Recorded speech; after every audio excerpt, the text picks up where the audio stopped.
এবারে নাটোর আসার আমার একটাই কারণ ছিল যে তরিকে আমি নাটোরের উত্তরা গণভবন, নাটোরের রাজবাড়ি এগুলো ঘুরে ঘুরে দেখাবো।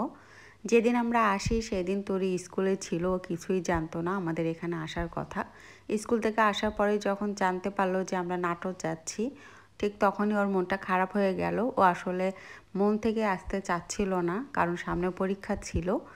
তো আমি যখন ওকে বুঝিয়ে বললাম যে তুমি তো ইতিহাস, ঐতিহ্য, রাজকাহিনী এগুলো দেখতে খুবই পছন্দ করো, তো চলো আমাদের সাথে নাটোর গেলে এগুলো কিন্তু সব দেখতে পাবে। তখন ও খুশি হয়ে আমাদের সঙ্গে নাটোর চলে আসে। তো হ্যালো এভরিওয়ান, আসসালামু আলাইকুম। নাটোরে আসার পর আমরা কিন্তু বেশ কিছু জায়গায় ঘুরতে বেরিয়েছিলাম। তো তার মধ্যে অন্যতম যেটা ছিল সেটা হচ্ছে নাটোরের উত্তরা গণভবন, মানে দীঘাপতিয়া রাজবাড়ি। তো আমরা এখানে কিন্তু ঢুকে পড়েছি, আর এইটার প্রথম যে ফটকটা, এটা দেখতে কিন্তু ভীষণই সুন্দর, অনেক সুন্দর লাগে আমার কাছে।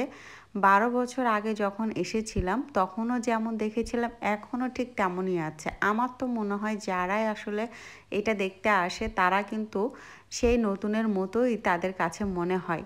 তো যাই হোক, আমরা অলরেডি কিন্তু ঢুকে পড়েছি। এই যে একটা রাস্তা দেখতে পাচ্ছেন, তো দুপাশে এই যে দেখা যাচ্ছে এটা কিন্তু একটা খাল বা পরিখা বলে। চতুর্পাশে হচ্ছে এরকম খাল তৈরি করেছে সেই সময় রাজা। তো এইটারও একটা কাহিনী আছে, সেটা অবশ্যই আপনাদের সাথে আমি শেয়ার করব। যেহেতু নাটোর হচ্ছে আপা শ্বশুর বাড়ি, তো আপা শ্বশুর কিন্তু দীর্ঘদিন ধরে বেঁচে ছিলেন, মানে অনেক বয়স ওনার হয়েছিল। তো আমি যখন এসেছিলাম তখন তিনি বেঁচে ছিলেন। তো তার মুখ থেকেই আর কি রাজকাহিনী, বিভিন্ন ছোট ছোট কিছু গল্প আমি শুনেছিলাম। তো আমার আসলে অনেক আগ্রহ ছিল যে রাজকাহিনী শুনবো বা তখনকার সময়কার বাস্তব ঘটনাগুলো ওনার মুখ থেকে শুনবো। তো উনি কিন্তু আমার সাথে অনেক কিছুই শেয়ার করেছিলেন। তো যাই হোক, তো এখন যে জায়গাটিতে এসেছি এইটার কাহিনী, আমি যখন 12 বছর আগে এখানে এসেছিলাম তখন এখানে কিছু গার্ড ছিলেন, ওনারা আমাদের সাথে শেয়ার করেছিলেন যে এই কক্ষগুলো আসলে কিসের। আসলে মূলত এই কক্ষগুলো হচ্ছে তখনকার সময় প্রজাদের, মানে যারা অপরাধ করত বা দেখা গেছে যে খাজনা ঠিকভাবে দিত না, সেই সময় প্রজাদের যখন ধরে নিয়ে আসা হতো, তো এই রুমগুলোতে নাকি বন্দি করে রাখা হতো। মানে যারাই অপরাধ করতো বা রাজাদের মানে পছন্দ হতো না তাদেরকেই আর কি শাস্তি দেওয়ার জন্য এই রুমগুলো বানিয়েছিল। এবং এখানেই এই রুমের মধ্যে কিন্তু তাদেরকে বন্দি করে রাখা হতো। আর রুমগুলো এতই অন্ধকার যে ঠিকভাবে দেখা যাচ্ছিল না। গতবার যখন এসেছিলাম তখন তো একবার অপরিষ্কার ছিল, আর এবার আসার পরে দেখলাম যে সম্ভবত এগুলো কালার করছে, কালো কালো রং করা দেখলাম। তো আমি একটু দেখার চেষ্টা করেছিলাম, যাই হোক একটু দেখতে পেরেছিলাম। তো এখন এটার পিছনে চলে এসেছি, আর এটার পিছনে দেখতে পাচ্ছেন অনেক সুন্দর একটা সিঁড়ি আছে। তো এই সিঁড়িটা আমার খুবই ভালো লেগেছে। তারপরে এই পাশে হচ্ছে একটা প্রাসাদ দেখতে পাচ্ছেন। এটাতে মূলত হচ্ছে সেই সময়ের রাজা রানী যে জিনিসপত্রগুলো ব্যবহার করতো সেগুলোই আসলে সুন্দর করে এখানে সাজিয়ে রেখেছে, মানে জাদুঘর হিসেবে আর কি রেখে দিয়েছে। তো আমরা এখানে হচ্ছে ঢুকে পড়েছি এগুলো দেখার জন্য। এখানে দেখতে পাচ্ছেন রাজার আমলে বাথটাব। তো তারপরেই দেখি যে লেখা আছে যে কোনো রকম ভিডিও বা ছবি তোলা যাবে না। তো সেই জন্য আমি আর এই কাজগুলো করিনি, মানে কোনো ছবি তুলিনি আর কি। তারপর ওগুলো সুন্দর করে দেখে তারপরে বের হয়ে আবারও একটু আশেপাশে যে প্রাসাদগুলো আছে সেগুলো একটু ভিডিও করলাম। আর দেখতে পাচ্ছেন কত সুন্দর আর কি কারুকার্য করা। এগুলো দেখলেই আসলে মনে পড়ে যায় সেই আমলের কথা, যে একটা সময় এই প্রাসাদে কত রাজা রানী, রাজকন্যা, রাজপুত্রের চলাচল ছিল, তাই না? এটা হচ্ছে মেইন প্রাসাদ, মানে মেইন যে প্রাসাদটা রাজা রানী থাকতো, মোট কথা রাজার যে প্রাসাদ সেটা হচ্ছে এইটা। তো এইটা এখন কিন্তু যেহেতু উত্তরা গণভবন করা হয়েছে, মানে বাংলাদেশে যে সরকারে আসুক না কেন এখানে এসে থাকে। আর এটা হচ্ছে প্রাসাদের পিছন সাইডে, এখানে দেখতে পাচ্ছেন বেশ পুরানা কিছু আমের বাগান আছে। এই আম গাছ কিন্তু শুনেছিলাম যখন এই প্রাসাদগুলো তৈরি করা হয় তখনই আম গাছগুলো রোপণ করা হয়েছিল।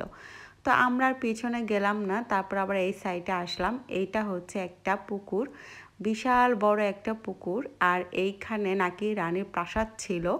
তো এই সাইড দিয়ে কিন্তু অনেক দূর আর কি পুরা এরিয়া ঘুরে দেখা যাবে, কিন্তু আমরা আর ওইদিকে যাইনি, না গিয়ে আমরা এই পাশটা ঘুরে ঘুরে দেখছিলাম।